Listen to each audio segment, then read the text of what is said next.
اعوذ باللہ من الشیطان الرجیم بسم اللہ الرحمن الرحیم السلام علیکم ورحمۃ اللہ وبرکاتہ۔ معلوماتی سلسلہ کے اندر آج ہم ایک نئے موضوع کے ساتھ حاضر ہیں۔ آج کی ہماری گفتگو کا عنوان اور موضوع ہے قوت مدافعت کو کیسے مضبوط کیا جائے، قوت مدافعت کو کیسے بڑھایا جائے اور دفاعی نظام کو کیسے مضبوط کیا جائے۔ اس وقت پوری دنیا کے اندر کرونا وائرس تیزی کے ساتھ پھیل رہا ہے اور پوری دنیا کو اپنی لپیٹ میں لے رہا ہے۔ طب کے ماہرین کہتے ہیں کہ اس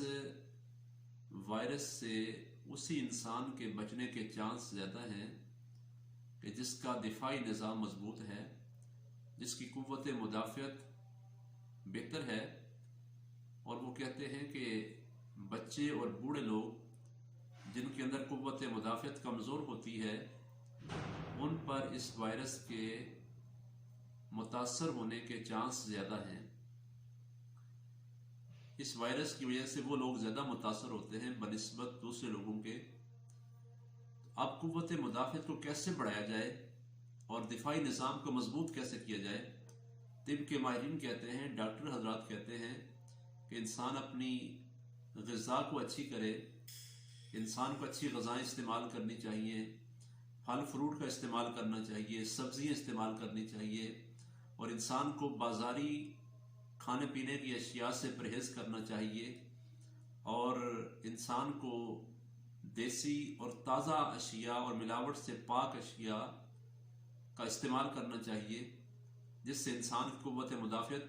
بہتر ہوگی اور دفاعی نظام انسان کا مضبوط ہوگا اور انسان پر بیماریاں حاوی نہیں ہو سکیں گی۔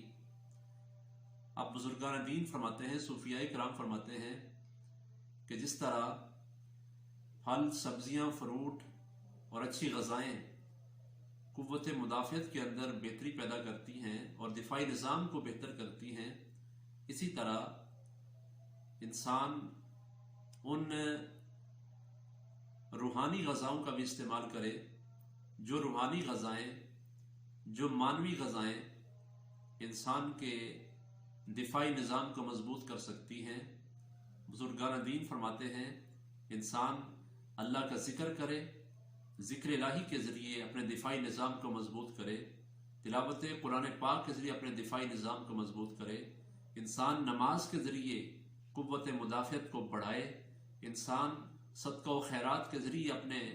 دفاعی سسٹم کو مضبوط کرے، انسان اللہ کی ذات پر یقین کے ذریعے، اعتماد کے ذریعے اپنے دفاعی نظام کو مضبوط کرے۔ فرماتے ہیں بزرگان دین کہ اس بات پر کامل یقین اگر انسان کا ہو کہ بیماری لگانے والا بھی اللہ تعالیٰ ہے اور بیماری سے شفا عطا کرنے والا بھی اللہ تعالیٰ ہے، جب انسان کو یقین کامل ہو جائے تو پھر انسان کے اندر قوت مدافعت بڑھے گی، اور انسان جب دفاعی نظام اس کا مضبوط ہوگا تو اس کا بیماریوں سے مقابلہ کرنے کی صلاحیت اور قوت اس کے اندر پیدا ہو جائے گی۔ دیکھیں نا، ہمارا مکمل طور پر انحصار مادی چیزوں پر ہے، مادی غذاؤں پر ہے، حالانکہ رزق کی دو قسمیں ہیں، غذا کی دو قسمیں ہیں، ایک حسی ہے اور ایک مانوی ہے۔ حسی وہ ہے کہ جس کو محسوس کیا جا سکے، جس کو چھوا جا سکے، جس طرح ہم کھانا کھاتے ہیں، پانی پیتے ہیں تو ان کو محسوس کیا جا سکتا ہے۔ لیکن مانوی وہ ہے کہ جس کو ہم محسوس نہیں کر سکتے لیکن اس کے استعمال سے ہماری بھوک اور پیاس مٹ جاتی ہے، جس طرح ذکر الہی کرنے سے ہماری بھوک ختم ہو جائے، جس طرح تلاوت قرآن کریں تو ہماری پیاس مٹ جائے، اللہ کی بارگاہ میں سجدہ ریز ہو جائیں تو ہماری بھوک ختم ہو جائے، اللہ کا ذکر کریں، درود پاک پڑھنا شروع کر دیں تو ہمارے بھوک اور پیاس ختم ہو جائے، ہم سیر ہو جائیں۔ تو یہ وہ چیزیں ہیں جو مانوی چیزیں ہیں اور روحانی چیزیں ہیں جن سے انسان کو تسکین ملتی ہے اور انسان کی قوت مدافعت بہتر ہوتی ہے، دفاعی سسٹم انسان کا مضبوط ہوتا ہے۔ حضور نبی کریم صلی اللہ علیہ وسلم کا ایک فرمان جس کو ڈاکٹر حبیب اللہ چشتی صاحب آپ نے اپنی مائناز تصنیف سیرت النبی کے عملی پہلو کے اندر نقل کیا ہے۔ دیکھیں، جب انسان بیمار ہوتا ہے تو اس کے عزیز رشتہ دار کوشش کرتے ہیں کہ اس کو کچھ کھلایا جائے، کچھ پلایا جائے، لیکن